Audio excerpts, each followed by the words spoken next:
जय श्री राम दोस्तों, कैसे हो आप सब। आशा है आप सब कुशल मंगल होंगे।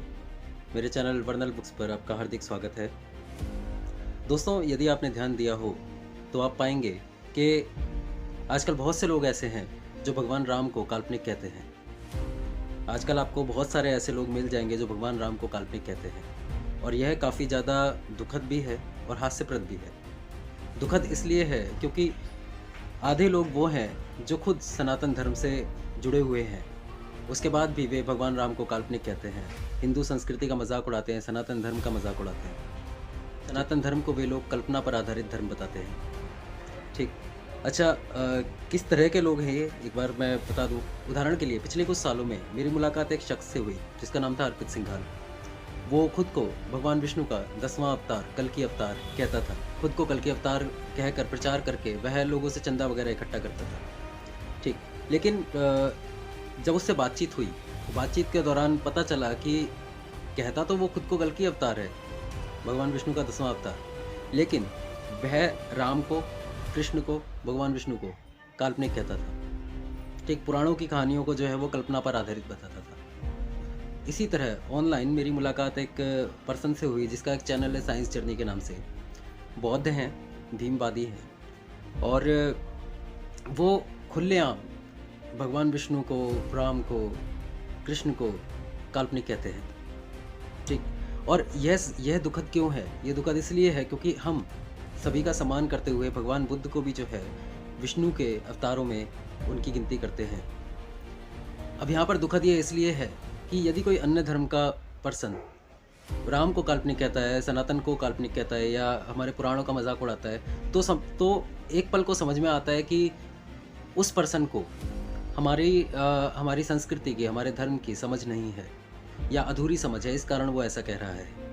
लेकिन यदि कोई हमारे ही धर्म का पर्सन, खासकर ऐसा पर्सन जो खुद को भगवान विष्णु का 10वां अवतार बता रहा है, ठीक, या ऐसे लोग जो बुद्ध को मानते हैं और बुद्ध को हम भगवान का दर्जा देते हैं, तो ऐसे लोग जब भगवान राम को, हमारी हिंदू संस्कृति को, हमारे भारतीय इतिहास को ना समझकर जो है मजाक उड़ाते हैं, कल्पना कहते हैं, तो ये डेफिनेटली दुखद है। ये डेफिनेटली हमारे समाज का पतन ही है। जैसा कि आचार्य मैथिली शरण गुप्त जी ने कहा था, जो राष्ट्र कवि थे, कि हम कौन थे, क्या हो गए और क्या होंगे अभी। ठीक। तो दोस्तों, बेसिकली ये ऐसे लोग होते हैं जिन्होंने ना राम को समझा, ना भगवान को समझा, ना भारतीय संस्कृति को समझा, ना भारतीय इतिहास को समझा। ठीक। और ऐसे लोग ही जब लीडर बनकर सामने आते हैं तो वो समाज को गलत दिशा की ओर ले जाते हैं। समझ पा रहे हैं आप?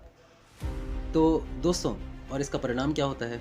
इसका परिणाम यह होता है कि नई पीढ़ी, क्योंकि आज के बच्चे किताब वगैरह तो पढ़ते नहीं हैं, मोबाइल में लगे रहते हैं, तो जो नई पीढ़ी है, ठीक, वो इन लोगों की बातों में आ जाती है और सच्चाई से दूर चली जाती है। ठीक। सच्चाई से दूर चली जाती है, जिसका परिणाम ये होता है कि हमारे हिंदू समाज का पतन होता है। आजकल आपने देखा ही होगा कि नई पीढ़ी के जो बच्चे हैं वो भी भगवान राम का, सनातन धर्म का मजाक उड़ाने वालों में शामिल हो जाते हैं। तो दोस्तों, अगर हम ईश्वरीय दृष्टि से देखें, अगर हम भगवान के दृष्टिकोण से देखें, तो इंसानों की ये जो फसल है, मतलब ये जो पीढ़ी थी 90 के दशक के बाद की, ये सन 2000 से जब से मोबाइल का उदय हुआ है, इंसानों की ये जो पीढ़ी थी, ये पीढ़ी खराब हो चुकी है। ठीक है। लेकिन क्या हम अगली पीढ़ी बचा सकते हैं? डेफिनेटली हम बचा सकते हैं। ठीक। अगली पीढ़ी को हम बचा सकते हैं, और इसी दिशा में प्रयास करते हुए मैं एक नन्ही रामायण लेकर आ रहा हूँ। यह नन्ही रामायण जो है, छोटे बच्चों से लेकर 3 साल के बच्चों से लेकर 11-12 साल तक के बच्चों के लिए होगी। यह नन्ही रामायण वाल्मीकि रामायण पर आधारित होगी, और इसमें वाल्मीकि रामायण के जितने भी कांड हैं, जैसे बाल कांड, अयोध्या कांड, वाल्मीकि रामायण के इन सभी कांडों को बहुत ही सरल भाषा में प्रस्तुत किया जाएगा, और ऐसी एक्सप्लेनेशन के साथ प्रस्तुत किया जाएगा कि नई पीढ़ी के जो बच्चे हैं, जो आज विज्ञान की भाषा बोलते हैं, ठीक, और विज्ञान को ही सर्वे सर्वा मानते हुए जो आज भगवान राम से, हमारी हिंदू संस्कृति से, भारतीय परंपरा से, भारतीय इतिहास से दूर जाते जा रहे हैं, वो जब इस रामायण को पढ़ेंगे ठीक, तो उनको समझ में भी आएगी और वो इस गहराई को भी समझेंगे कि भगवान राम वास्तव में मानव जाति का इतिहास थे। जल्द ही मैं इस नन्ही रामायण को लेकर आ रहा हूँ। आप में से जो भी लोग इस नन्ही रामायण को खरीदने के इच्छुक हों, वे कृपया वर्नल बुक्स का चैनल सब्सक्राइब करें ताकि आपको इससे जुड़ी हुई अपडेट आगे मिलती रहे। ठीक, इस वीडियो को लाइक करें, शेयर करें और कमेंट में अपने बहुमूल्य सुझाव रखें और अपने नौनिहालों के लिए, अपने बच्चों के लिए नन्ही रामायण की एक कॉपी बुक करवाएं। आशा है दोस्तों अपने इस नन्हे से प्रयास में मैं सफल रहूँगा। और इस नन्ही रामायण के विषय में बता दूं, इस नन्ही रामायण की जो स्क्रिप्ट है, स्क्रिप्ट लिखने का काम मैं कर रहा हूं तथा चित्र बनाने का काम मेरा 9 साल का लड़का कर रहा है। सॉरी, अब 10 साल का हो गया, वो कल उसका बर्थडे था।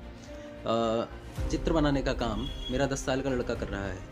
ठीक, अब आप कहेंगे कि मैंने किसी प्रोफेशनल आर्टिस्ट से चित्र क्यों नहीं बनवाए। ठीक, आप ये सोचेंगे कि मैंने किसी प्रोफेशनल आर्टिस्ट से चित्र क्यों नहीं बनवाए। इसका एक रीज़न है दोस्तों कि यह मैंने नोटिस किया है कि जब छोटे बच्चे अपने ही उम्र के किसी बच्चे के द्वारा बने हुए चित्रों को देखते हैं तो वो ज़्यादा आकर्षित होते हैं और उन चीज़ों को ज़्यादा रिलेट कर पाते हैं। ठीक, यही कारण है कि मैंने चित्र बनाने का काम अपने छोटे बच्चे को सौंपा है। तो आशा है दोस्तों आपको मेरा ये प्रयास पसंद आएगा और आप ज़्यादा से ज़्यादा संख्या में मेरे साथ जुड़ेंगे और आज के दौर में जो लोग भगवान राम को काल्पनिक कहते हैं उनको इस नन्ही रामायण से उत्तर मिलेगा। जय श्री राम दोस्तों।